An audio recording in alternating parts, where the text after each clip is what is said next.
Me yasa masu sababbin YouTube channel suke fuskantar matsala? Shin ka taɓa buɗe YouTube channel amma baka samun viewers kamar haka? Baka samun subscribers kamar haka?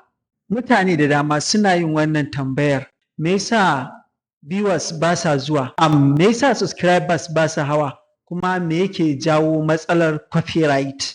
Wannan ita ce matsalar da kowa yake fuskanta, musamman sababbin YouTubers waɗanda suka fara buɗe YouTube.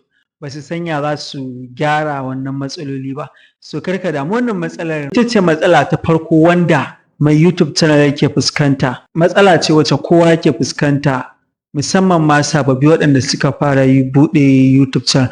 Amma karka damu, wannan matsala ce wadda ko waɗanda suka ɗaukaka a YouTube channel su ma sun fuskanci wannan matsala ɗin, amma daga baya da suka gano wannan matsala ɗin, bayan sun gyara sannan suka samu nasara. Amma a jerin wannan bidiyo ɗin zan dinga raba abubuwan da nake koya da kuma warware matsalar da yawa mutane suke fuskanta na rashin viewers. A kowane bidiyo zan dinga ɗaukan kowace matsala ɗaya bayan ɗaya, dalla-dalla, domin mu warware matsalolin. Abubuwan da za mu dinga tattaunawa a kai shine akwai rashin viewers, rashin subscribers, matsalar copyright, matsalar community tab, su ne abubuwan da za mu dinga tattaunawa a kai. Idan kana fama da irin wannan matsalar ta rashin subscribers, rashin viewers, matsalar copyright, matsalar community tab, ko kana son buɗe YouTube channel ka rasa yadda za ka yi, ga dama ta samu. Idan kana son samun nasara a YouTube,